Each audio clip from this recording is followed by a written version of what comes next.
ఓం శివశక్త్యా యుక్తో ఓం శివశక్త్యా యుక్తో యది భవతి శక్తః ప్రభవితుం యది భవతి శక్తః ప్రభవితుం న చేదేవం దేవో న చేదేవం దేవో న ఖలు కుశలః స్పందితుమపి న ఖలు కుశలః స్పందితుమపి అతస్త్వామారాధ్యాం అతస్త్వామారాధ్యాం హరిహర విరించాదిభిరపి హరిహర విరించాదిభిరపి ప్రణంతుం స్తోతుం వా ప్రణంతుం స్తోతుం వా కథమకృత పుణ్యః ప్రభవతి. కథమకృత పుణ్యః ప్రభవతి. ఓం సర్వవేదాంత సిద్ధాంత గోచరం ఓం సర్వవేదాంత సిద్ధాంత గోచరం సమగోచరం తమగోచరం గోవిందం పరమానందం గోవిందం పరమానందం సద్గురుం ప్రణతోస్మ్యహం. సద్గురుం ప్రణతోస్మ్యహం.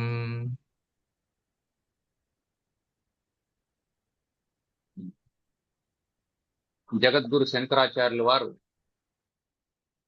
ఈ వివేక చూడామణి ప్రకరణ గ్రంథం ద్వారా మనస్సు యొక్క విశేషాలను తెలియజేస్తూ జీవునికి భ్రాంతి కలగడానికి మనస్సే కారణం, ఆ భ్రాంతి వల్లనే సమస్తమైనటువంటి ప్రపంచం తోస్తూ ఉన్నది. ఆ భ్రాంతి పోయిందంటే అన్నీ పోతాయి. కాబట్టి ఆ మనస్సులో రజోగుణం తమోగుణం అనేటువంటి దోషాలు ఉండి దానివల్ల అధ్యాస ఏర్పడి, ఆ అధ్యాస వల్ల సంసారం ఏర్పడి, ఆ సంసారం వల్ల జన్మ జరా దుఃఖ సహితమైనటువంటి జన్మ పరంపరలు కలుగుతూ ఉన్నాయి. దీనికి అంతటికీ ఆలయంగా, దీనికి అంతటికీ ఆధారంగా మనస్సు ఉన్నది అని చెప్పి అన్నా. మనస్సు వల్ల ఏర్పడేటువంటి అధ్యాసన గురించి మనం కొంచెం సాంగోపాంగంగా నిన్న తెలుసుకున్నాం. అందువల్ల దీనికి అంతటికీ మనస్సే కారణమైనటువంటి కారణం చేత అతః ప్రాహుర్మనో విద్యాం అతః ప్రాహుర్మనో విద్యాం పండితాః తత్వదర్శినః పండితాస్తత్వదర్శినః ఏనైవ భ్రామ్యతే విశ్వం ఏనైవ భ్రామ్యతే విశ్వం వాయునేవాభ్రమండలం. వాయునేవాభ్రమండలం. అతః, ఆ కారణం చేత. ఏ కారణం? పైన చెప్పుకున్నామే, దాదాపు 4-5 శ్లోకాల్లో వరుసగా మనస్సు యొక్క విశేషాన్ని గురించే చెబుతూ వస్తూ ఉన్నాడు. ఆ మనఃప్రసూతే విషయానశేషాన్, అక్కడి నుంచి దానికి ముందు మనోనామం మహావ్యాఘ్రో మహారణ్య భూమిషు, అక్కడి నుంచి మనస్సు అనేటువంటి మహావ్యాఘ్రం అరణ్యంలో తిరుగుతూ ఉందయ్యా, అక్కడికి సాధువులైనటువంటి వాళ్ళు వెళ్ళకూడదు అని చెప్పని, ఆ తర్వాత మనఃప్రసూతే విషయానని, ఆ విషయాల పట్ల ఏం చేస్తుంది అది? అహమ్మమేతి భ్రమ, నేను నాది అనేటువంటి అహంకార మమకారాలను కలిగిస్తుంది. ఆ అహంకార మమకారాలు కలగడమే అధ్యాస. ఆ అధ్యాస వల్ల బంధం ఏర్పడుతుంది. ఈ విషయాలన్నీ వరుసగా చెప్పుకుంటూ వచ్చారు. చెప్పుకుంటూ వచ్చి అతః, ఈ కారణం చేత తత్వదర్శినః పండితాః, తత్వాన్ని దర్శించినటువంటి వాళ్ళు, తత్వం అంటే సత్యం అని అర్థం ఇక్కడ, సత్య దర్శనం చేసినటువంటి అంటే పరమాత్మ దర్శనం చేసినటువంటి పండితులైనటువంటి వాళ్ళు ఏం చెప్తారు? మనః అవిద్యాం ప్రాహు, మనస్సునే అవిద్య అని చెప్తున్నారు. అవిద్య అనేది ప్రత్యేకంగా లేదయ్యా, అజ్ఞానం అనేది ప్రత్యేకంగా లేదు. ఏది మనస్సో అదే అజ్ఞానం, ఏది అజ్ఞానమో అదే మనస్సు. కారణం ఏమిటి? అజ్ఞానం వల్ల కదా ప్రపంచం ఏర్పడుతుందని చెప్పుకున్నాం మనం. అజ్ఞానం వల్ల సృష్టి జరుగుతుంది, ప్రపంచం జరుగుతుంది, ఏర్పడుతుంది అని చెప్పి అనుకున్నాం. ఆ అజ్ఞానానికి మూల కారణమైనటువంటిది, ఆకరణమైనటువంటిది ఏం కనిపిస్తుంది? మనస్సు కనిపిస్తుంది. మనస్సు వల్లనే సృష్టి కూడా జరుగుతుంది. ఆ కారణం చేత అవిద్యయే మనస్సు. ఏ నైవ భ్రామ్యతే విశ్వం,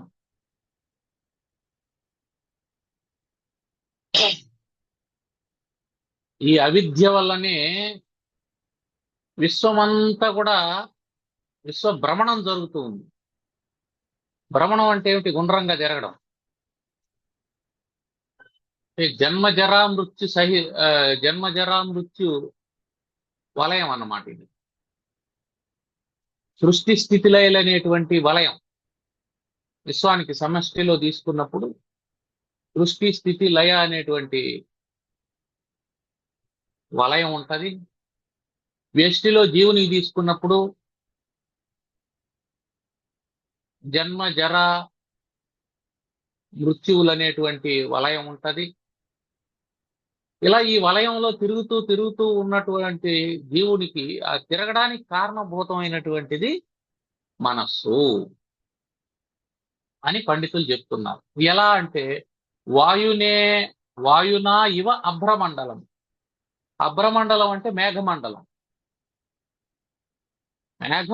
మేఘమండలాన్ని గాలి ఏ విధంగా అయితే తీసుకుపోతూ ఉంటుందో, ఎక్కడో సముద్రం మీద ఏర్పడినటువంటి మేఘం అది తిరుపతికి వస్తుంది. విమానంలో వస్తుందా, రైల్లో వస్తుందా? గాలి తీసుకొని వస్తుంది. గాలి తీసుకొని వస్తుంది. ఆ గాలి తీసుకొని వచ్చినటువంటి మేఘం ఇక్కడేం చేస్తుంది? వర్షాన్ని కురిపిస్తుంది. అప్పటి వరకు భూమి లోపల దాక్కొని ఉండేటువంటి విత్తనాలన్నీ మొలకలు వస్తాయి. అట్లాగే మనస్సు ఎప్పుడైతే జీవునిలోకి వచ్చిందో అప్పుడు జన్మ జన్మాంతరాల్లో ఉండేటువంటి విత్తనాలు అనేటువంటి వాసనలు ఉద్బుద్ధం అవుతాయి. అవి పెరిగి పెద్దవవుతాయి, మళ్ళీ పుష్పిస్తాయి, మళ్ళీ ఫలిస్తాయి. ఆ పండ్లలో నుంచి మళ్ళీ విత్తనాలు రాలుతాయి. మళ్ళీ ఆ విత్తనాలు నెక్స్ట్ జనరేషన్ కోసం రెడీగా ఉంటాయి. అవి భూమి మీద పడతాయి, భూమిలో కలిసిపోయి ఉంటాయి. మళ్ళీ వర్షం వచ్చినప్పుడు అవి మొలకొస్తాయి. మానవుని జీవితం కూడా అంతే.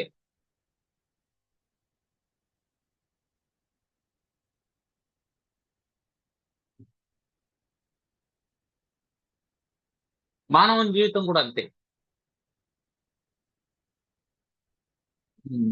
మొలకొచ్చింది అంటే జన్మ వచ్చింది, మళ్ళీ మృత్యువుతో అయిపోతుంది. ఈ మధ్య కాలంలో ఏమీ చేయకుండా ఉండలేడుగా. నహి కశ్చిత్ క్షణమపి జాతు తిష్టత్యకర్మకుడు. ఎవడు ఒక్క క్షణం కూడా ఏ పని చేయకుండా ఉండలేడు. ఎందుకు చేస్తాడయ్యా? ఎట్లా చేస్తాడంటే కార్యతేహి అవశః కర్మ సర్వ ప్రకృతి చేరుకున్నాయి. అది ప్రకృతి యొక్క సహజమైన గుణం ఏమిటంటే తన వశంలో లేకుండానే చేసేస్తూ ఉంటాడు. దాని అర్థం ఏంటి? ప్రారబ్ధానుసారంగా చేస్తూ ఉంటాడు. ఎక్కడో చక్రం ప్రారంభం అయిపోయింది, కుమ్మరి తన చక్రాన్ని కర్రతో తిప్పి వదిలేస్తాడు. ఆ భ్రమణ వేగం ఎంతవరకు ఉంటుందో అంతవరకు ఆ చక్రం తిరుగుతూ ఉంటుంది. కాబట్టి ఇది ఎప్పుడూ ప్రారంభం అయిపోయింది. ఇప్పుడు ఏం చేయాలా? దాన్ని తిప్పకుండా ఆపేసాడు అనుకున్నాం. ఇది తిరిగి తిరిగి ఆగిపోతుంది. కానీ మళ్ళీ ఏం చేస్తాడు? ఆ భ్రమణ వేగం తగ్గే కొద్దీ మళ్ళీ కర్ర పెట్టి తిప్పుతా ఉంటాడు. అది స్లో డౌన్ అయిపోతా ఉంటుంది. అంటే మనం అనుభవించే కొద్దీ కర్మలు తగ్గిపోతా వస్తాయి. ఇంకా తగ్గిపోయినాయి, కర్మలు జీరో అయిపోతాయని అనుకునేటప్పుడు మళ్ళీ దానికోసం ఇంకొక కర్మ చేస్తాం. కాబట్టి చెట్టు మొలిసింది, పుష్పించింది, అది కాయలు కాయలేదు, దాని విత్తనాలు రాలేదు అనుకున్నాం. మళ్ళీ చెట్లే రావు. ఒకసారి వచ్చినటువంటి చెట్లు అవి పెద్దవైపోయి ఎండిపోతాయి, లేదా మనం కొట్టేసినామంటే ఇంకా అసలు రావు. కానీ అలా జరుగుతా ఉందా? జరగదు. అందుకే మనం కలుపు తీసేటప్పుడు ఏం చేస్తాం? కలుపు లేతగా ఉండేటప్పుడే తీస్తాం. కలుపు మొక్కల్ని పైరులో నుంచి తీసేసేటప్పుడు అవి లేతగా ఉండేటప్పుడే తీస్తాం. అది పెద్దదయ్యి దానికి పూత వచ్చి ఎన్ను వచ్చేంత వరకు పెట్టం. అట్లా పెడితే ఏమవుతుందంటే ఆ ఎన్నులో నుంచి మళ్ళీ విత్తనాలు రాలుతాయి. నువ్వు ఈ పెద్ద మొక్కను తీసేసే కొద్దికి మళ్ళీ చిన్న మొక్క రెడీగా ఉంటుంది. అందుకని రెండోసారి మూడోసారి కలుపు తీయాల్సి వస్తుంది. అదే చిన్న చిన్న మొక్కలుగా ఉన్నప్పుడే తీసేసినాం అనుకోండి, అప్పుడు అది రాదు. అందుకని వాయున ఇవ అభ్రమండలం, గాలి ఏ విధంగా అయితే మేఘాలను తీసుకొని వస్తూ ఉంటుందో అట్లా మనస్సు విశ్వం భ్రామ్యతే. విశ్వం ఏనైవ భ్రామ్యతే, దేని ద్వారా, దేని చేత భ్రమింపబడుతూ ఉందో, తిరుగుతూ ఉందో అదే మనస్సు. అంటే విశ్వోత్పత్తికి కారణమైనటువంటిది మనస్సు. నీ మనస్సు లేకపోతే సృష్టి లేదు. అదేంది అట్లా చెప్తావు? నేను నిన్న లేక మొన్న పుట్టిన వాడిని కదా, అంతకు ముందు కూడా సృష్టి ఉంది కదా. అంతకు ముందు ఉంది అనేది నువ్వు పుట్టిన తర్వాత నీకు తెలిసింది. దీని తర్వాత కూడా ఉంటాది అనేది నువ్వు పుట్టిన తర్వాత అనుకుంటున్నావు. ఎప్పటి నుంచి ఎప్పటి వరకు తెలుస్తుంది ఇది? నీ మనసు ఎప్పటి నుంచి ఎప్పటి వరకు ఉందో అప్పటి వరకే తెలుస్తుంది. కాబట్టి నీ మనస్సే ఈ సృష్టి ఉంది అనడానికి, దాని అస్తిత్వాన్ని గుర్తించడానికి కారణభూతమైంది. కాబట్టి నీ మనస్సు వల్లనే సృష్టి ప్రారంభమైంది. నీ మనసు ఉన్నప్పటి నుంచి నీకు సృష్టి ఉంది. నీ మనసు లేనప్పుడు నీకు సృష్టి లేదు, నువ్వే లేదు. నువ్వే లేదు మీన్స్ శరీరయుక్తమైనటువంటి నువ్వు లేదు, శరీరంతో కూడుకున్నటువంటి నువ్వు లేదు ఎప్పుడు మనసు లేకపోతే. ఎందుకు? మనసు అనేది సూక్ష్మ శరీరం కదా. ఆ సూక్ష్మ శరీరమే కదా ఈ స్థూల శరీరాన్ని గుర్తిస్తుంది. అందుకని పండితులైనటువంటి వాళ్ళు ఏం చెప్తున్నారంటే, ఇది అవిద్య, మనస్సే అవిద్య, దానివల్లనే ప్రపంచం ఏర్పడుతూ ఉన్నది, దానివల్లనే ప్రపంచం ఏర్పడుతూ ఉన్నది. ఇప్పుడు మనస్సు బాగుంటే ప్రపంచం బాగుంటుంది, మనస్సు బాగలేకపోతే ప్రపంచం బాగలేదు. నీ మనసును అనుసరించే కదా నువ్వు చుట్టూ ఉన్న వాళ్ళని చూస్తూ ఉంటావు. నీ మనసు బాగుంది, నువ్వు ఆనందంగా ఉండవు, నీకంతా ఆనందంగా కనిపిస్తుంది, అందరూ మంచిగా కనిపిస్తారు. నీ మనసు అశాంతితో ఉంటే అంతా అశాంతిగా కనిపిస్తుంది.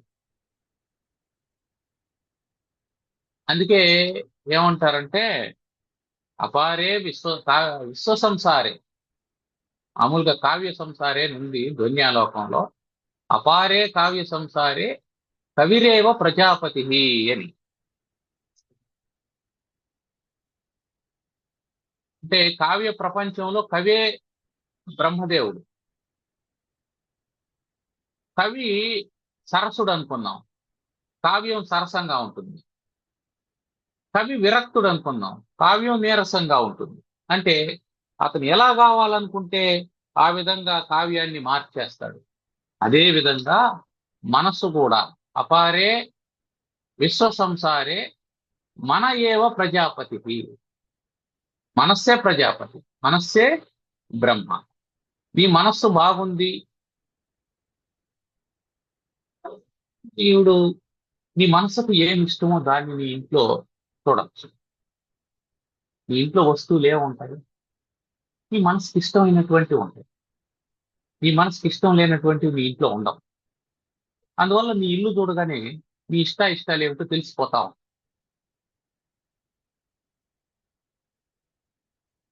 అందుకని నీ డిజైన్, నువ్వు ఇల్లు ఎలా డిజైన్ చేసుకున్నావు, ఏ కలర్ పెయింట్ వేసుకున్నావు, ఇవన్నీ దేన్ని బట్టి ఉంటాయి? నీ యొక్క ఇష్టాన్ని బట్టే ఉంటాయి. నీ యొక్క ఇష్టాన్ని అనుసరించే ఇవన్నీ ఉంటాయి. అందువల్ల ఏం చెప్తున్నాడు ఇక్కడ? నీ ఇష్టమే అన్నిటికీ కారణం. నీ ఇష్టమే అన్నిటికీ కారణం. అన్నిటికీ అంటే నీ చుట్టూ ఉన్నటువంటి ప్రపంచానికి కారణం. నీకు ఇష్టం ఉన్నట్టే నీ ప్రపంచాన్ని సృష్టించుకుంటావు. నీకు ఇష్టం లేనటువంటి ప్రపంచాన్ని నువ్వు వదిలేస్తావు. ఆ కారణం చేత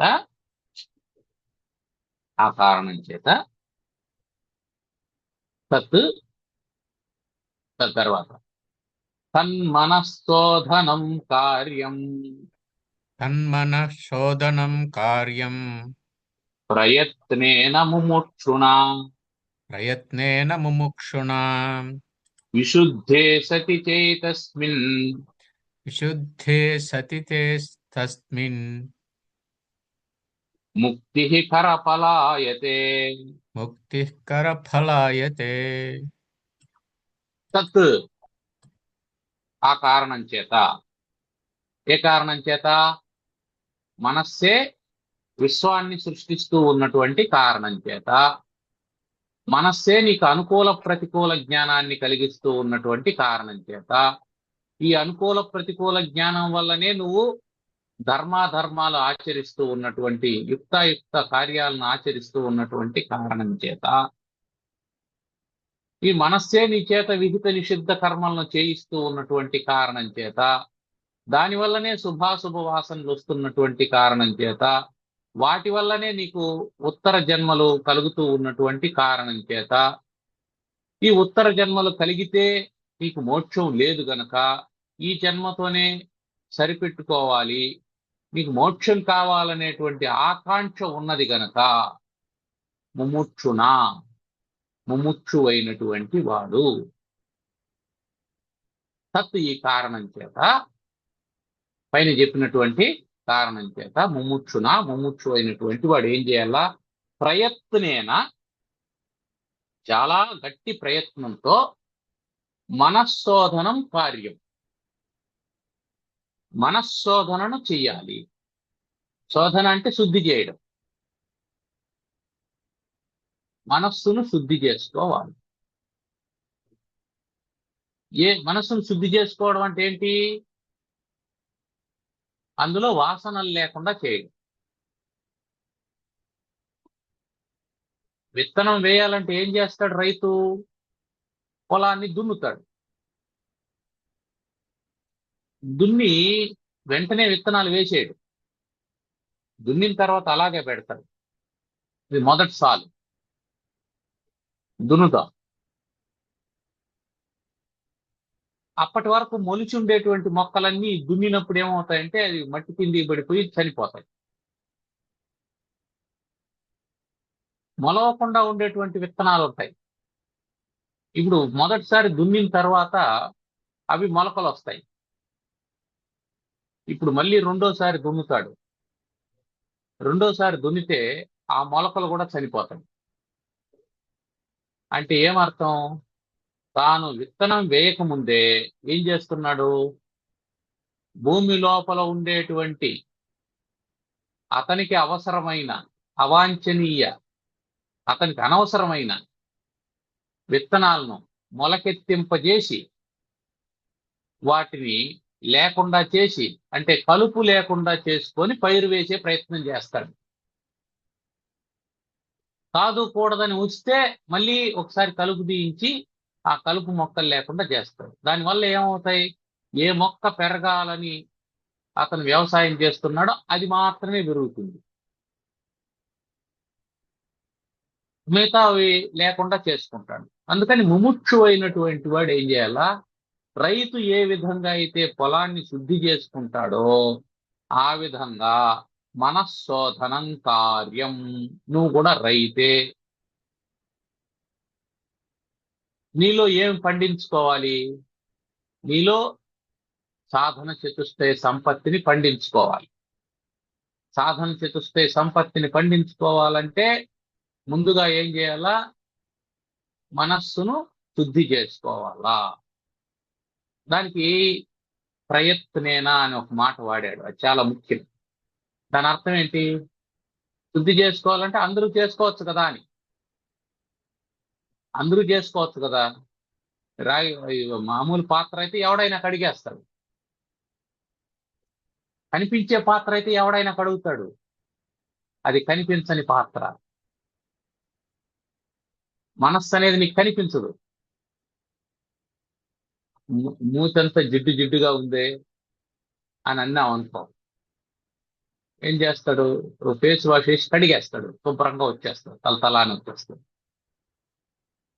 ఇది తెలివైన వాడు చేయగలడు, తెలివి లేని వాడు చేయగలడు, చదువుకున్నవాడు చేయగలడు, చదువు లేనివాడు చేయగలడు, నిరంతరం భక్తితో ఉండేవాడు చేయగలడు, నాస్తికుడు చేయగలడు, సాధన చేసేవాడు చేయగలడు, ఉపాసకుడు చేయగలడు, ఎవడైనా చేయగలడు. పసిపిల్లవాడు కూడా చేయగలడు, ముసలివాడు కూడా చేయగలడు. ఏది? ముఖం కడుక్కోవడం, ముఖాన్ని శుద్ధి చేసుకోవడం. కారణం ఏంటి? ముఖం అనేది విజిబుల్, అది నీకు కనిపిస్తుంది. అది మనస్సును ఎట్లా శుద్ధి చేసుకుంటాం? ఎక్కడుంది మనస్సు? నీ మనస్సును నేను శుద్ధం చేయగలనా? నీ మూతి కావాలంటే నేను కడగచ్చు. పిల్లవాడిని మూతి తల్లి కడుగుతుంది, ఏమి ఇబ్బంది లేదు. ఈ మూతి కడిగే అవకాశం నాకుంది, కానీ నీ మనస్సు శుద్ధి చేసే అవకాశం నాకు లేదు. ఓ నీకైనా ఉందంటే నీకైనా కూడా అది కనిపించాలి కదా. కాళ్ళు గడిగితే మనస్సు శుద్ధి అవుతుందా? చేతులు గడిగితే శుద్ధి అవుతుందా? ముఖం గడిగితే శుద్ధి అవుతుందా? నోరు గడుక్కుంటే శుద్ధి అవుతుందా మనస్సు? పోనీ ఒళ్ళంతా స్నానం చేస్తే శుద్ధి అవుతుందా? ఎట్లా? కాదు. అని శుద్ధి చేసుకోవాలి. అందుకోసమని ప్రయత్నేనా అన్నాడు. ఆ ప్రయత్నం ఏమిటి అని తర్వాత చెప్తాడు. అందుకోసమని ఆ ప్రయత్నేనా అనేటువంటి మాట వాడారు. ప్రయత్నం చేత మనస్సును శుద్ధి చేసుకోవాలి. ఎలా అనేది ఆ ప్రయత్నం ఏమిటి అని తర్వాత చెప్తాడు. విశుద్ధే చతిచ ఏతస్మిన్ ఏతస్మిన్ విశుద్ధే సతి.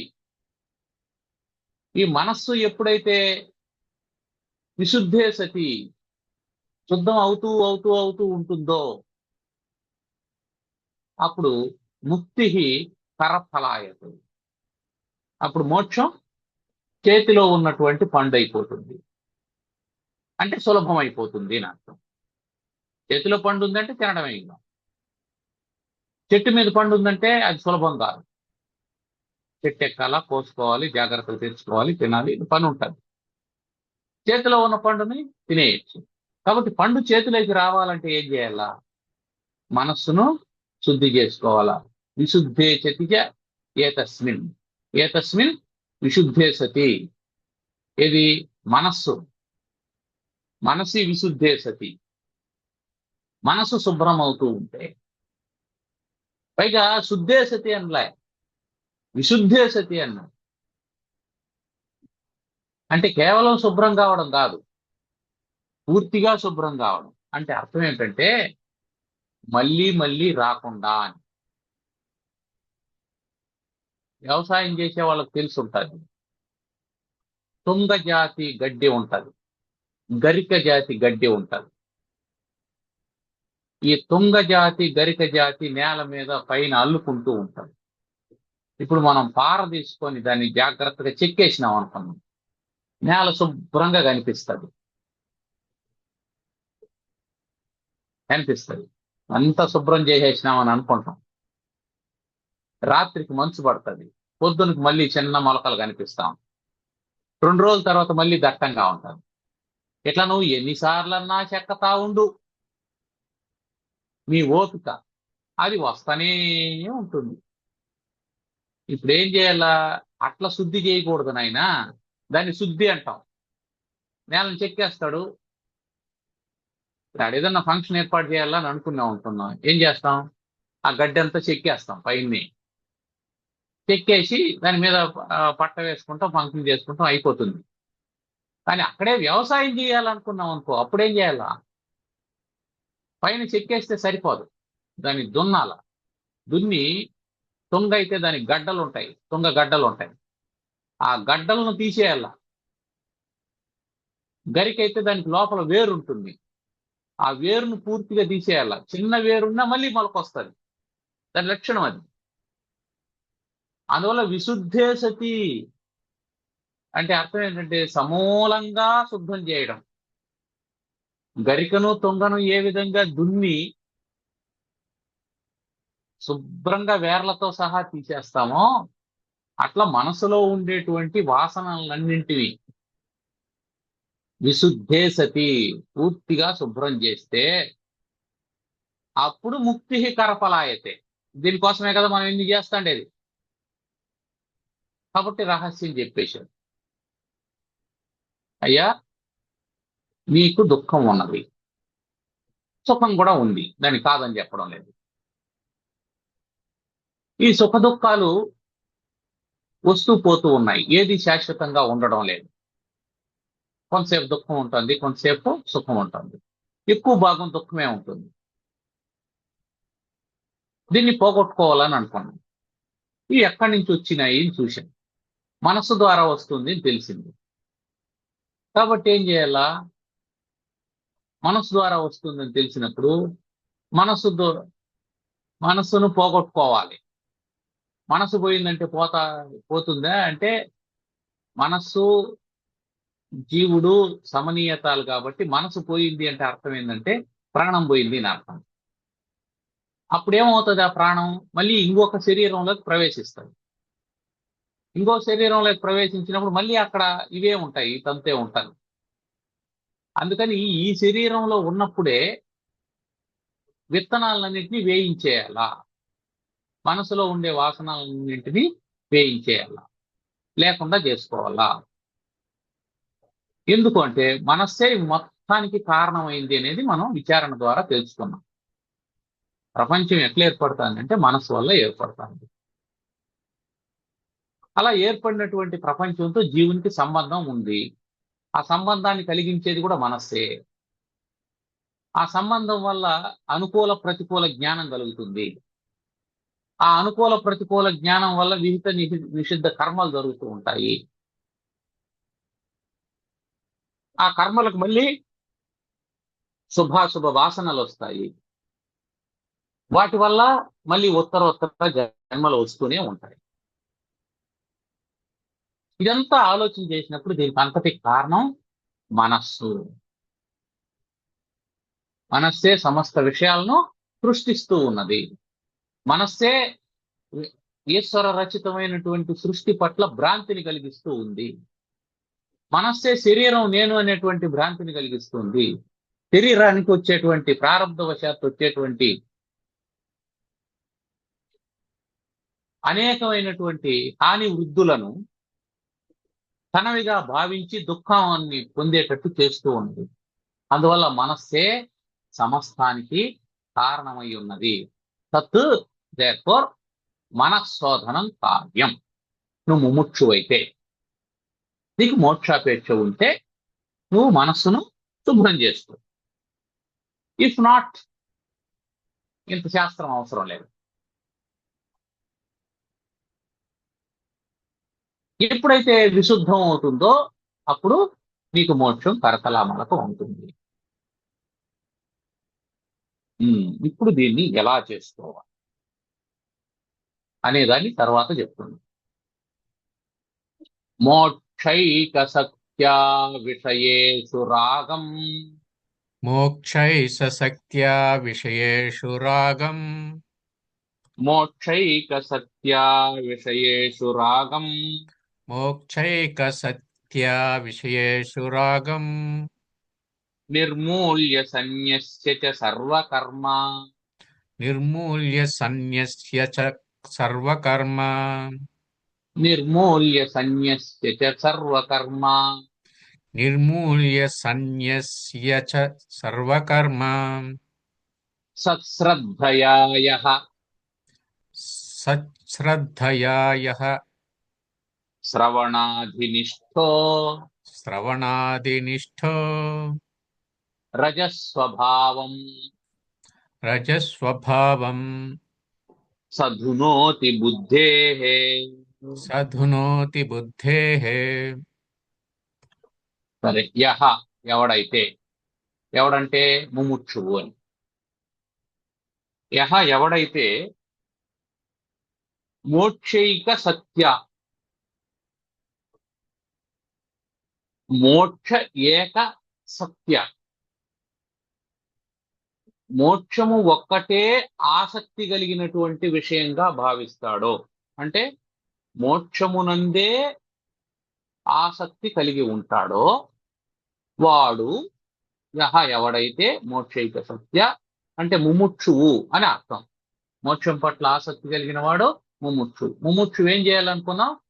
మనఃశోధనం కార్యం అని అనుకున్నాం కదా, దానికి సంబంధించి చెప్తున్నాడు. అతను ఏం చెప్తున్నాడంటే, ఇప్పుడు మనస్సు ఎక్కడుందో మనకు తెలియదు కదబ్బా. మనస్సు ఎక్కడుందో ఎక్కడ తెలుస్తుంది? దానికి రూపం ఉంటే దాన్ని కడిగేయచ్చు. రూపం లేనటువంటి దాన్ని ఎట్లా శుద్ధి చేస్తాం? అందుకని ఆ శుద్ధి క్రమాన్ని చెప్తూ ఉన్నాడు, ఎట్లా శుద్ధి చేయాలని. కాబట్టి యహ మోక్షైక సత్య, ఎవడైతే మోక్షాసక్తి కలిగి ఉంటాడో సహా అతను విషయేషు రాగం నిర్మూల్య, విషయేషు రాగం నిర్మూల్య. సో మనస్సు ఎక్కడుంటుందంటే ఇక్కడ ఉంటుంది. ఎక్కడ? విషయేషు, ఇంద్రియ విషయాలలో మనస్సు ఉంది. ఏమిటి ఇంద్రియ విషయాలు? శబ్ద స్పర్శ రూప రస గంధాదులు. శబ్దము స్పర్శ రూపము రసము గంధం, వీటి ద్వారానే సమస్తం నడిపిస్తూ ఉంది మనస్సు. కాబట్టి మనస్సు అడ్రస్ మనం ఎక్కడ పట్టుకోవాలంటే శబ్దము స్పర్శ రూపము రసము గంధం, ఈ ఐదింటి దగ్గర మనస్సును పట్టుకోవాలి. సో గురువుగారు జగద్గురువులు శంకరాచార్యులు వారు ఏం చెప్తున్నారంటే, మనఃశోధనం కార్యంనైనా మనఃశోధన చేయాలి. ఆ మనసును ఎక్కడ పట్టుకోవాలంటే విషయేషు, శబ్దస్పర్శ రూపరస గంధాలలో మనస్సు ఉంది. అందుకని ఏం చేస్తున్నాడు? ఆ విషయేషు రాగం నిర్మూల్య, వాటి పట్ల రాగం ఆసక్తిని నిర్మూల్య లేకుండా చేసుకో,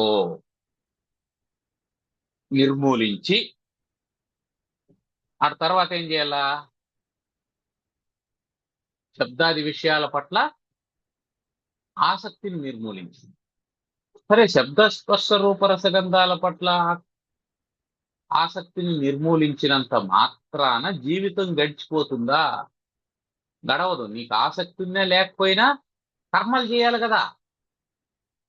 ప్రకృతి చేరుకున్నాయి అని చెప్పి అనుకున్నాం కదా ముందే. ప్రకృతి స్వభావంగా ఏం చేస్తావు? కర్మలు ఆచరిస్తూ ఉంటావు కదా. అప్పుడు ఏం చేయాలా? సర్వకర్మ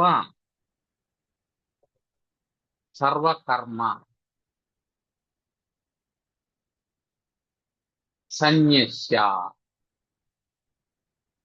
విషయేషు రాగం నిర్మూల్య సర్వకర్మ సన్యస్య, మరియు దాని తర్వాత సర్వకర్మ సన్యస్య, సర్వకర్మలను వదిలిపెట్టేయాలి. సర్వకర్మలను వదిలిపెట్టేయడం అంటే ఏమిటి? ఎప్పుడు కర్మ త్యాగం అని చెప్పన్నా ఎప్పుడు ఏం చెప్పుకోవాలంటే కర్మ ఫలత్యాగం అనేది గుర్తుపెట్టుకోవాలి మనం. ఫలాపేక్ష రహితంగా సర్వకర్మల్లో చేయాల. సర్వకర్మ సన్యస్య అంటే అన్ని కర్మలను వదిలేయడం అని అర్థం. వదిలేయడం అంటే అర్థం ఏంటి? ఫలాపేక్ష రహితంగా వదిలేయడం అని. ఒకవేళ చేయాల్సి వస్తే కూడా ఫలాపేక్ష చేయాల్సి వస్తే అంటే ఎందుకు అంటున్నామంటే ప్రారంధం ఉంటే చేయాలి, అక్కడ ఫలాపేక్ష రహితంగా చేయాలి అని చెప్తున్నాం. నాకు ఇది రావాలి, దీని ద్వారా ఇంత రావాలి అనే ఆలోచన లేకుండా చెయ్యి. కాబట్టి రెండు విషయాలు చెప్తున్నాడు ఇక్కడ. విషయేషు రాగం నిర్మూల్య సర్వకర్మచ సన్యస్య. రెండు అయిపోయింది. మోక్షాసక్తి కలిగినటువంటి వాడు ఏం చేయాలా? శబ్దస్పర్శ రూప రసగంధాల పట్ల ఆసక్తిని వదిలేయాలా, సర్వకర్మలను విడిచిపెట్టాలా, అంటే ఫలాపేక్ష రహిత కర్మానుష్ఠానం చేయాలా అని అర్థం. అయిపోయింది. ఇప్పుడు దాని తర్వాత సత్శ్రద్ధయా మూడో చెప్తున్నాను.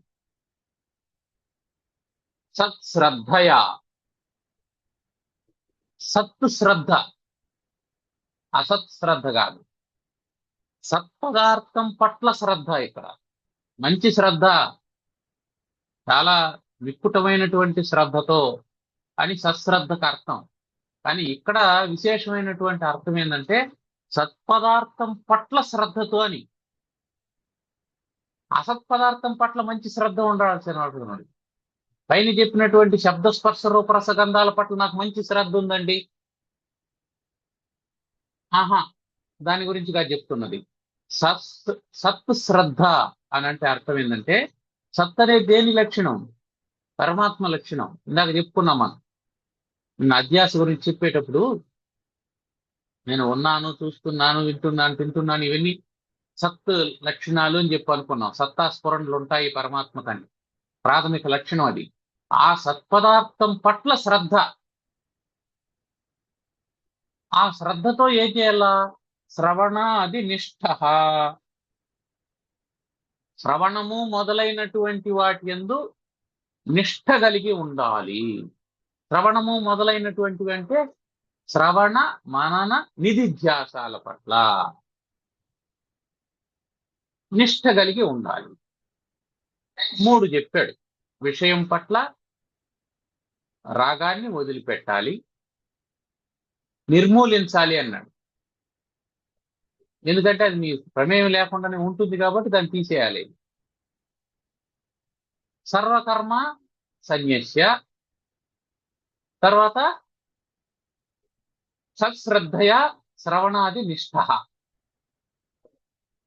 ఎవడైతే ఈ మూడు చేస్తాడో సహా అతడు బుద్ధేహే, ఆ సాధకుడు, ఆ పురుషుడు, బుద్ధేహే బుద్ధి యొక్క రజస్వభావం ధునోతి, బుద్ధి యొక్క రజోగుణాన్ని పోగొడతాడు. బుద్ధి యొక్క రజోగుణాన్ని పోగొడతాడు. ఎందుకు రజోగుణాన్ని పోగొడుతున్నాడు అని చెప్పి అంటున్నాడంటే అంతకు ముందు శ్లోకంలో మనకు ఒక మాట చెప్పాడు. అధ్యాస దోషాత్ పురుషస్య అనేటువంటి శ్లోకంలో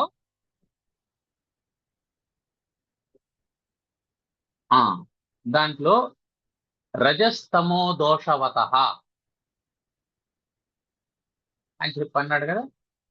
రజోదోషము తమోదోషము కలిగినటువంటి వాడు. కాబట్టి మనస్సులో దోషం ఉన్నది. ఏమున్నది? రజోదోషము తమోదోషం ఉన్నది. ఇప్పుడు మనస్సును శుద్ధి చేసుకోవాలన్నాడు కదా, మనస్శోధనం అన్నాడు కదా. అందుకని ఏ దోషాలు? రజోదోషం తమోదోషం. ముందుగా రజోదోషాన్ని ఎలా పోగొట్టుకోవాలని చెప్తున్నాడు. అది ఇక్కడ లింకు. అందుకని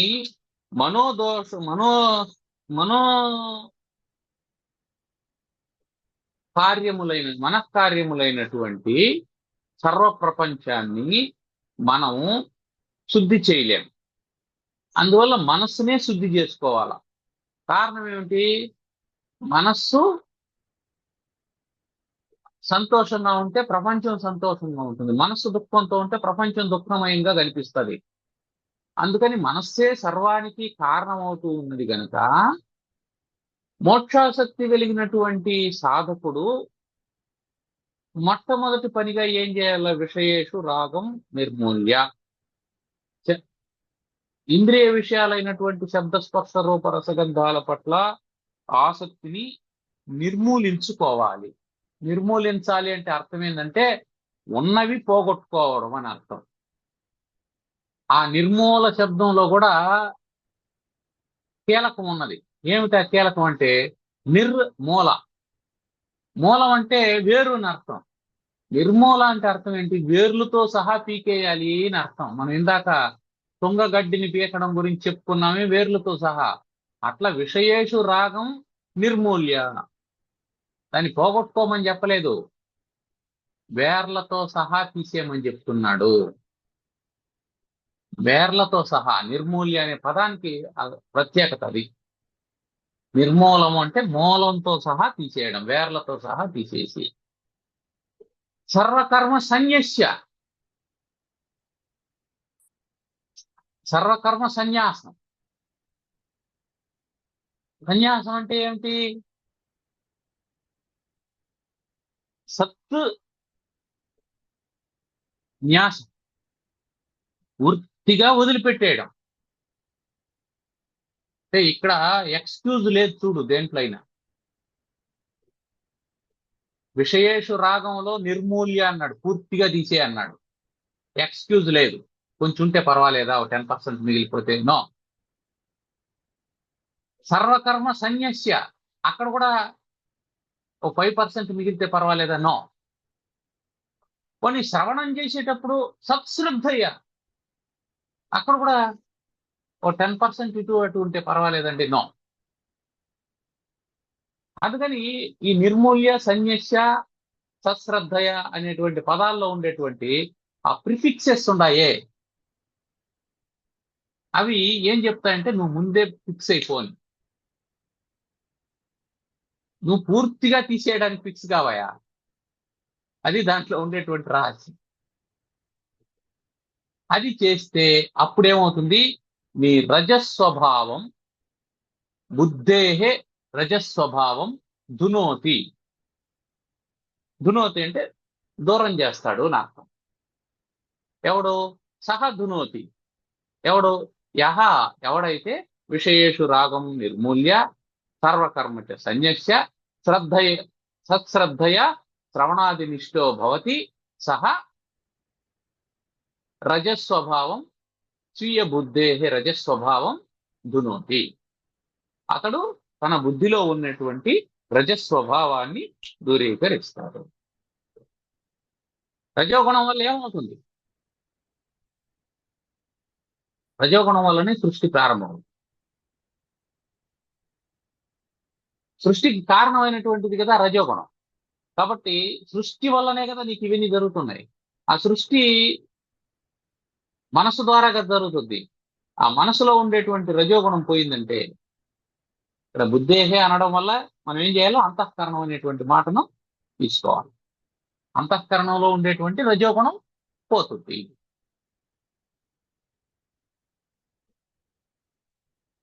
పోతే ఏమవుతుంది? ఎప్పుడైతే అంతఃకరణంలో ఉండేటువంటి రజోగుణం పోతుందో అప్పుడు కామ్యకర్మలు పోతాయి. కామ్యకర్మలు పోతాయి. ఎప్పుడైతే ఫలాపేక్ష పోతుందో అప్పుడు ఏ పని చేయకుండా ఉండిపోతాడు. అంటే ఏ పని చేసినా కూడా దానికి అటాచ్మెంట్ ఉండదు, డిటాచ్డ్గా ఉంటాడు. ఇప్పుడు మనస్సు ఏం చేయగలుగుతుంది? మనస్సు బలహీనం అయిపోతుంది. మనస్సుకు బలం ఎక్కడా? ఇంద్రియ విషయాల్లోనే మనస్సుకు బలం. మనస్సుకు బలం ఎక్కడ ఉంటుంది? ఇంద్రియ విషయాల్లోనే బలం ఉంటుంది. ఆ బలాన్ని మనం పోగొట్టేయాలి. బలాన్ని ఎప్పుడైతే పోగొడతామో అంటే అక్కడే చెప్పాడు, విషయారణ్య భూమిషు అన్నాడు కదా. వ్యాఘ్రం ఎప్పుడు ఎక్కడ సంచరిస్తుంది? అరణ్యంలో సంచరిస్తుంది. ఏం అరణ్యం? విషయారణ్యం. మనోనామం మహావ్యాఘ్రో విషయారణ్య భూమిషు చరతి. ఇప్పుడు ఎప్పుడైతే విషయాలను మనం నిర్మూలించామో, ఆ శ్లోకం చెప్పేటప్పుడు కూడా చెప్పుకున్నాం, విషయాసక్తి మనం ఎప్పుడైతే లేకుండా చేసుకుంటామో, అరణ్యం లేకపోతే పులి ఉండలేదు, అది బ్రతకలేంది. ఊర్లోకి వస్తే దానికి భయపడి అందరూ కాసేపే దాక్కుంటారు. ఎవడో ఒకడు చోట నుంచి తుపాకుతో చంపేస్తాడు, వేటాడేస్తారు. ఎందుకు? ఎవడి అస్తిత్వం వాడికి అవసరం. అడవిలో ఉండాల్సినటువంటి పులి ఊర్లోకి వచ్చిందంటే దాన్ని బ్రతకనేమో. అది భయపెడితే భయపెట్టచ్చు. ఒకడు భయపడతాడు, ఇద్దరు భయపడతాడు, నలుగురు భయపడతారు, అందరూ కలిసి చంపేస్తారు. అందువల్ల దానికి అరణ్యమే సేఫ్. కాబట్టి మనసుకి ఏది సేఫ్ అంటే విషయాలు సేఫ్. శబ్ద స్పర్శ రూపరసం కొంచెంసేపు శబ్దం మీద ఉంటుంది, కొంచెంసేపు స్పర్శ మీద ఉంటుంది, కొంచెంసేపు కరెంటే పోతూ ఉంటుంది, మంచి నేతితో మిఠాయిలు చేస్తున్నటువంటి వాసన వస్తుంది, మనసు వెంటనే వాసన మీదకి పోతుంది, అక్కడికి తీసుకెళ్తుంది. అక్కడ గులాబ్ జామున్ చేస్తూ ఉంటాడు, గులాబ్ జామున్ తీసుకుంటుంది, అది చాలా మృదువుగా ఉంటుంది స్పర్శ, దాని రూపం చాలా అందంగా కనిపిస్తుంది, దాన్ని నోట్లో వేసుకుంటే అది మృదువుగా మెత్తగా కరిగిపోతా ఉంటుంది ఆ రుచి.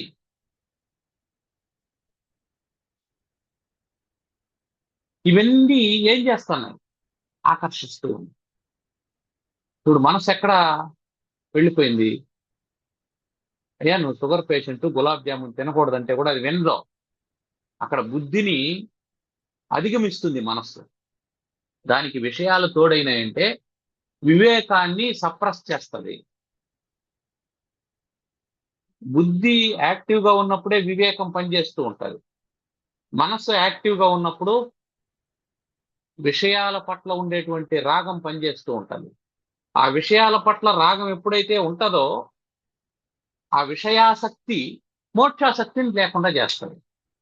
విషయాసక్తి దేనికి కారణం? బంధానికి కారణం. అందువల్ల విషయ నిర్మూలనమే మోక్షాసక్తికి కారణం.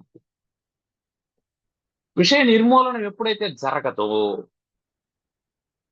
అప్పుడు నువ్వు కర్మనిష్ఠుడవుతావు. శబ్దస్పర్శ రూపరసగంధాల పట్ల ఆసక్తి ఉంటేనే కదా నువ్వు పని చేస్తావు. వాటి పట్ల ఆసక్తి లేకపోతే ఏ పని చేయి. నువ్వు ఏదైనా పని చేస్తున్నావు అంటే దానికి కారణం ఏమిటి? నీకు విషయాసక్తి ఉంది నాకు. ఎందుకయ్యా పని చేస్తానంటే డబ్బుల కోసం. డబ్బు తెచ్చుకొని ఏం చేస్తావు?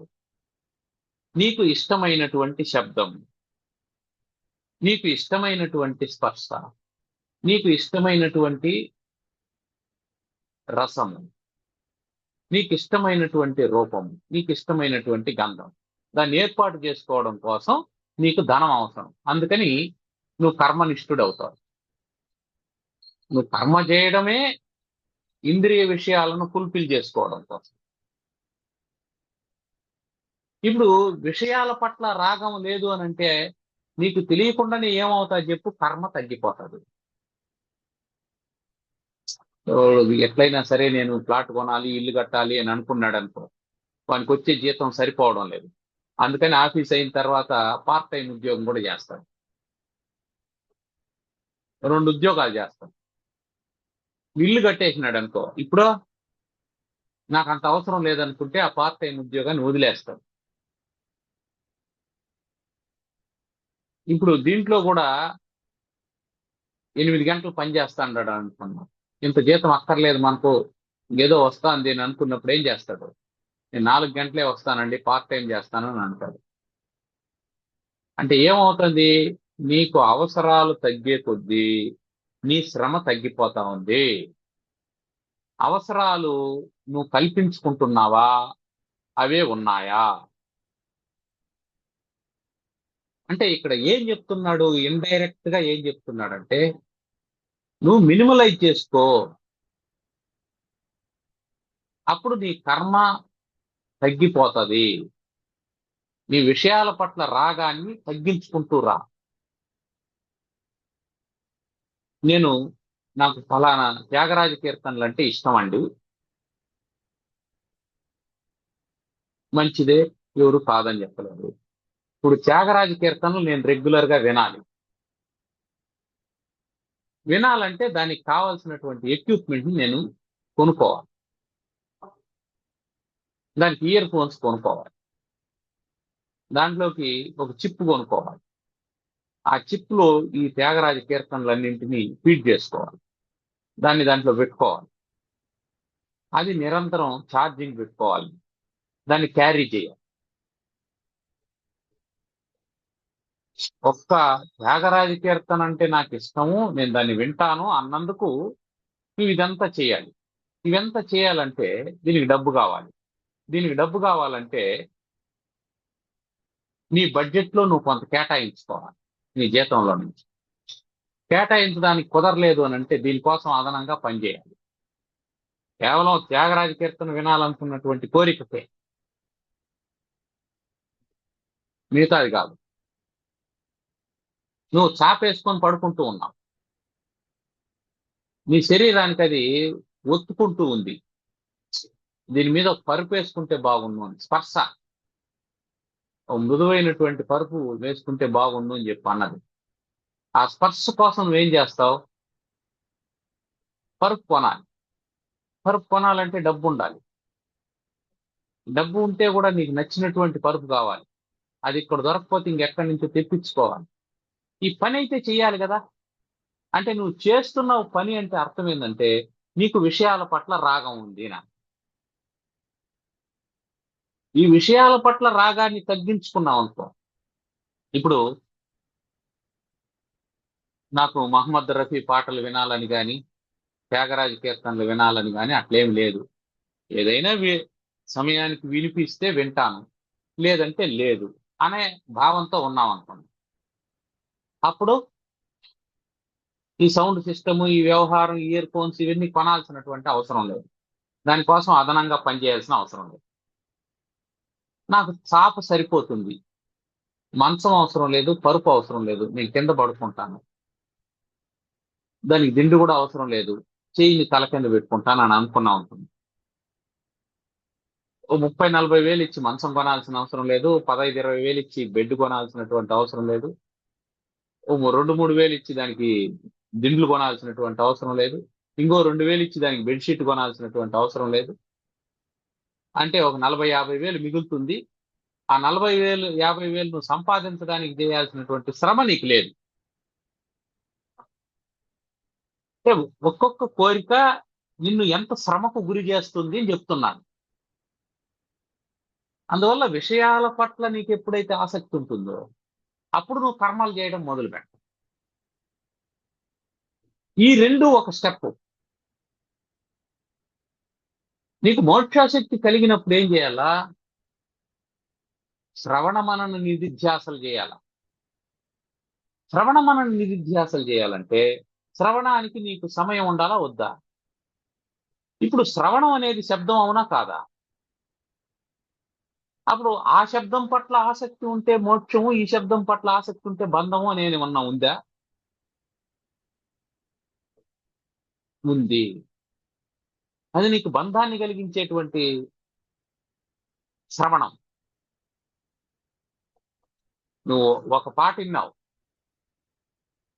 ఆ పాట వినగానే అబ్బా ఈ పాట ఇంత బాగా పాడాడంటే ఇంకొక పాట ఎట్లా పాడుంటాడో అని ఆసక్తి కలిగింది. ఆ శ్రవణం వల్ల నీకు ఆసక్తి కలుగుతుంది, ఈ శ్రవణం వల్ల నీకు విరక్తి కలుగుతుంది. అది శ్రవణం ఒకటే గాని, శబ్దం ఒకటే గాని ఫలంలో తేడా ఉంది. నువ్వు సత్శ్రద్ధతో చేసేటువంటి వేదాంత వాక్య శ్రవణం వల్ల నీకు బంధం కలగదు, మోక్షం కలుగుతుంది. అందువల్ల అక్కడ శబ్దం నువ్వు వదిలేయకూడదు. కానీ విషయాల వల్ల కలిగేటువంటి, ఇంద్రియాల వల్ల ఉండేటువంటి శబ్దం ఏదైతే ఉందో ఆ శబ్దం ఏం చేస్తుంది? నీకు బంధాన్ని కలుగజేస్తుంది. ఇప్పుడు ఇక్కడ ఏం చెప్తున్నాడు? నువ్వు టేప్ రికార్డర్ కొనుక్కో, ఆ సిడి ప్లేయర్ కొనుక్కో, అవన్నీ ఇక్కడ చెప్పడం లే. అన్నిటినీ వదులుకో అని చెప్తున్నాడు. వదులుకో అని చెప్పేటువంటి శ్రవణాన్ని నువ్వు చేయాలా. వాటిని కొనుక్కో అని చెప్పే శ్రవణాన్ని నువ్వు చేయకూడదు. శ్రవణమే, శబ్దమే, కానీ శబ్దంలో ఉన్నటువంటి వేరియేషన్ ఇది.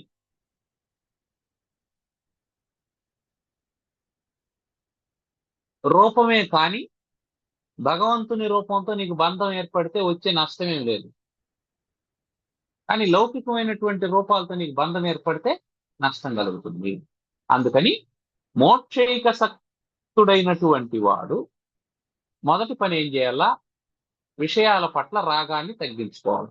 ఎప్పుడైతే విషయాల పట్ల రాగం తగ్గిపోతుందో, ఇది ప్రధానమైనటువంటి విషయం, తగ్గిపోతుందో శబ్దస్పర్శ రూపరస గంధాల పట్ల, ఇప్పుడు నాకు పర్ఫ్యూమ్ కొట్టుకోవడం ఇష్టం అనుకున్నాం గంధం పట్ల, అప్పుడు ఏం చేస్తాను నేను? అది 2000 3000 అనేది చూడను, నేను కొనుక్కుంటాను. ఆ 2000 3000 నాకు ఊరికే రాదు కదా, అప్పుడు మళ్ళీ కర్మ చేస్తాను. ఇప్పుడు నాకు ఆసక్తి లేదనుకున్నాం, గంధం పట్ల ఆసక్తి లేదు, రుచి పట్ల ఆసక్తి లేదు. కుర్యాదాహారం ప్రాణ సంధారణార్థం, ప్రాణాలు నిలబెట్టుకోవడం కోసం భోంచేయాలా అని చెప్పి అనుకున్నాను. అప్పుడు నేను రకరకాలైనటువంటి పదార్థాలు తినాల్సినటువంటి అవసరం లేదు, వాటిని కోరుకోను. ఏది అవసరమో, ఎంత అవసరమో, ఎప్పుడు అవసరమో తింటాను, అయిపోతుంది. అప్పుడు ఏమవుతుంది? మనకు మన కోరిక మినిమం అయ్యేటప్పటికి మన పని తగ్గిపోతుంది, శ్రమ తగ్గిపోతుంది. శ్రమ తగ్గిపోయినప్పుడు నీకు జరిగే ప్రయోజనం ఏమిటంటే ప్రధానంగా సమయం మిగులుతుంది. ఆ సమయం శ్రవణ మనన నిధిధ్యాసాలకు ఉపయోగపడుతుంది. ఇది ఇందులో ఉండేటువంటి సాధన రహస్యం. అందుకని విషయేషు రాగం నిర్మూల్య అనేది చాలా ప్రధానమైనటువంటి విషయంగా మనం గుర్తుపెట్టుకొని అట్లా ప్రయత్నం చేయాలి అని చెప్పి చెప్తూ ఉన్నారు. అది చేస్తే నీకు రజస్వభావం పోతుంది బుద్ధిలో. ఎప్పుడైతే విషయాల పట్ల రాగం పోయిందో, అది చేయాలా, ఇది చేయాలా, అక్కడికి పోవాలా, ఇక్కడికి పోవాలా, అది కావాలి, ఇది కావాలి అనేటువంటి ఆరాటం, ఆ హైపర్ యాక్టివ్నెస్ తగ్గిపోతుంది. రజోగుణం యొక్క స్వభావం హైపర్ యాక్టివ్నెస్. వాడట్లా వీడిట్లా ఇవంతా ఏమీ లేకుండా కామ్ డౌన్ అవుతాం. బుద్ధి కామ్ డౌన్ అవుతుంది అని చెప్పి దాని తర్వాత జరిగేటువంటి విషయాల్ని మళ్ళీ చెప్పబోతున్నారు. ఏమైనా ప్రశ్నలు ఉన్నాయా?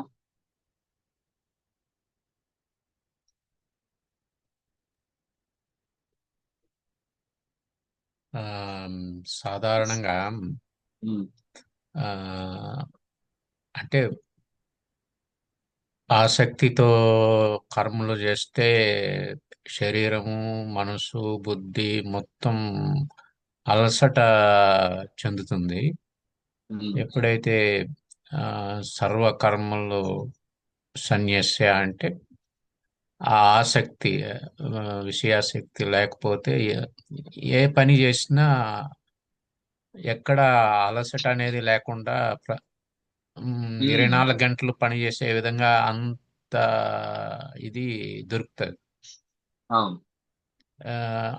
ఆ పని చేయడం వల్ల ఆ పనిని చూస్తున్నాడే కానీ ఆ పని నేను చేస్తున్నాను అనే ఉద్దేశంతో చేయడం లేదు కాబట్టి ఉమ్, ఆ, అప్పుడు ఎటువంటి అలసట ఉండదు. మళ్ళీ పని ఏమో అవును. చేస్తాడు. మళ్ళీ అవును, ఆయన చేసినంత పని ఈ లోకంలో ఎవరు చేయరు మళ్ళీ. అంతే కదా, ఆ, అంతే. ఆ విధంగా ఇప్పుడు సాధారణంగా మనము కొంతమంది దానాలు చేస్తూ ఉంటారు. ఉమ్, చేసడంలో కూడా దాంట్లో కర్మఫల త్యాగమే కనిపిస్తుందే గాని, అంటే ఆ విషయాశక్తి తగ్గడం వల్ల ధ్యానం చేస్తున్నాడు కానీ లేకుంటే చెయ్యడు అనే ఉమ్, విషయం కూడా అంతర్లీనంగా తెలుస్తా ఉంటది. అవును, ఎందుకంటే ఆసక్తి పోతేనే కదా దీన్ని ఒక్క ఇది అవసరం లేదు అనేసే విషయం తెలుస్తుంది. ఓకే, ఇంత అవసరం అవును, లేదు మనకి ఇవ్వాలని. అవును, ఒకవేళ ఇచ్చేసినా కూడా ఒక ఆసక్తి ఉన్నా కూడా ఆటోమేటిక్ గా వెళ్ళిపోతుంది. అవును, ఆ, అవును. అంటే ఆసక్తి లేకుండా ఉండదు. అక్కడ ఏదో పుణ్యం అని మనకు వద్దనేది కూడా ఒక ఆసక్తే. ఆ, ఆ, ఉన్నదాన్ని పోగొట్టుకోవాలనేది కూడా ఒక ఆసక్తి కదా. అవును. అట్లా జరుగుతూ ఉంటది. కానీ అం- ఇక్కడ కీలకమైనటువంటిది ఏమిటంటే మనం శబ్దస్పర్శ రూప రసగంధాల విషయంలో జాగ్రత్తగా ఉండాలి, వాటిని తగ్గించుకుంటూ రావాలి. ఇది ఆచరణాత్మకమైనటువంటిది. చెప్తూ ఉన్నాడు. నువ్వు ఏం తగ్గిస్తే నీకు సాధారణంగా కారణం కారణం ఏంది? నువ్వు శ్రవణం చేసేదానికి సమయం దొరకదు, మననం చేసుకునేదానికి సమయం దొరకదు, నిధిధ్యాసనానికి అసలు సమయం దొరకదు. ఎందుకంటే నీకు లౌకిక కర్మలే సరిపోతాండాయి. లౌకిక అదే కర్మలు ఎందుకు చేస్తాండవు? ఆసక్తి వల్ల చేస్తాండవు. ఇప్పుడు ఆసక్తి తగ్గిందంటే కర్మలు తగ్గుతాయి, కర్మలు తగ్గితే సమయం దొరుకుతుంది, సమయం దొరికితే శ్రవణం చేస్తాం. శ్రవణం. అది లింకు. శ్రవణం చేస్తే రజోగుణం పోతుంది. రజోగుణం పోయిందంటే ఈ లింక్ దిగిపోతుంది. ఏది? ఒక కర్మ తర్వాత ఒక కర్మ, ఒక కర్మ తర్వాత ఒక కర్మ చేసేటువంటి లింక్ తెగిపోతుంది. ఇప్పుడు ప్రాక్టికల్ గా చూస్తే నాకు ఉమ్, ఆ, అంటే షేవింగ్ చేయడం వల్ల అందంగా కనపడుతున్నాను అనేసి ఒక ఆసక్తి, రూపం మీద ఆసక్తి అనేది ఏర్పడిందంటే దానికి ఉమ్, సంబంధించిన బ్లేడు, లేకుంటే ఇంకా అది సెప్టిక్ అవుతాను, లేకపోతే దానికి సంబంధించినట్టు ఒక 10-20 రకాలు ఉంటాయి. ఆ, ప్రతి నెల మనం కొనుక్కోవాల్సి వస్తుంది, దానికి సమయం కేటాయించాల్సి వస్తుంది. ఆటోమేటిక్ గా సమయం దొరకదు. దొరికినా దొరకపోయినా అది దానిలోకి వెళ్ళిపోతాం అన్నమాట. సో ఉమ్. సాధారణంగా గడ్డం పెంచుకున్న తర్వాత ఈ విషయాలన్నీ తెలుస్తూ ఉంటాయి అనమాట. అంటే పెంచడం కాదు, మనం పెంచడం లేదు, అది పెరుగుతూ ఉంటది. ఉమ్, ఆ ఉమ్, రూపం మీద ఆసక్తి అనేది కూడా ఇందులో దాగి ఉంటది ఇప్పుడు చెప్పుకోవచ్చు. ఉమ్. అవును. కంక్లూడ్ చేద్దాం. ఆ, ఓం సర్వమంగళ మాంగళ్యే శివే సర్వార్థ సాధికే శరణ్యే త్ర్యంబకే గౌరీ నారాయణి నమోస్తుతే. ఓం స్వస్తి ప్రజాభ్యః పరిపాలయంతాం న్యాయేన మార్గేణ మహిం మహిషాః గోబ్రాహ్మణేభ్యः శుభమస్తు. నిత్యం లోకాः సమస్తాः సుఖినో భవంతు. ఓం శాంతి శాంతి శాంతి. ధన్యవాదాలు.